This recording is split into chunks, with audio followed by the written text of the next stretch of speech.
Hi guys! Magandang araw! Ako nga pala ulit to, ang inyong lingkod. O nga pala guys, ang video nga pala na ipapakita ko ngayon is video kung saan naglilinis ako sa garden na minimaintain ko.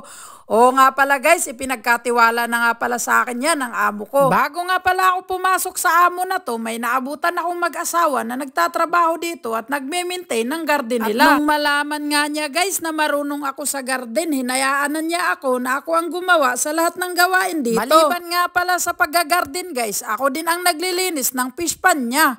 At saka naglilinis din ako sa loob ng bahay nila.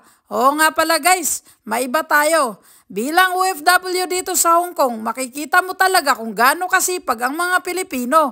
Kasi guys, lahat ng amo dito laging hinahanap ay ang serbisyo ng Pilipino. Oo nga pala guys, maiba nga pala ako. Alam nyo ba guys, kung ano-ano ang pumapasok sa isip ko habang naglilinis ako sa garden ng amo ko. Lagi kong naiisip, bakit ko nga ba pinasok ang pagiging content creator? Hindi naman ako matalino. Lagi ko na lang sinasabi sa sarili ko, kakayanin ko to kasi ginusto ko. Lagi ko rin iniisip kung ano nga ba ang i-content ko. OFW ako, wala akong oras para gumawa ng mga kung ano-ano.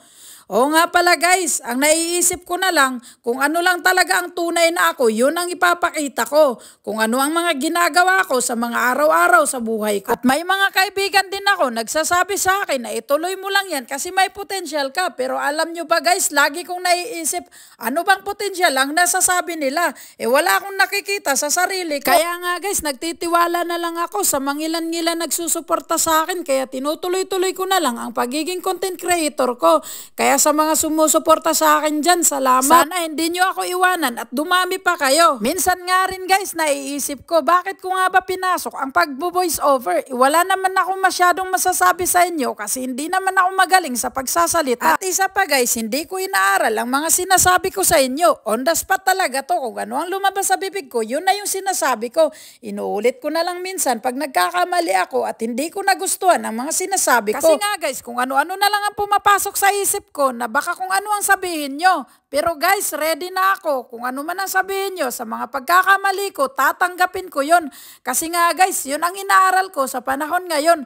Ang tumanggap sa mga pagkakamali ko. Kasi nga guys, ako yung tao na kahit mali na yung ginagawa ko, ipinaglalaban ko pa din na tama ito. Kahit tinatalikuran na ako ng mga minamahal. Pero lagi kong sinasabi sa sarili ko na hindi pa huli para magbago. Kaya nga guys, ang ginagawa ko ngayon is ayusin ang sarili ko, tumayo sa mga paa ko para patunayan sa mga mahal ko sa buhay na kaya ko. At unti-unti kong binabago ang buhay ko. Sa papa nga pala namin dyan sa taas pa, salamat nga pala sa paggabay at pag-alalay sa amin at pagpalaki ng maayos. Alam ko, lagi ka lang nandyan nanonood sa mga ginagawa namin sa araw-araw at pagpapatakbo ng aming kanya-kanyang buhay. Alam ko, huli na lahat, pero pa, salamat sa lahat at patawarin mo ako sa mga ginagawa kong kapalpakan sa buhay. Pangako sa'yo pa, aayusin ko na yung buhay ko. At pangako, hindi ko pababayaan ang sarili ko para maibalik kung ano man ako dati. Hindi ko napapayagan, maging ganun ako ulit.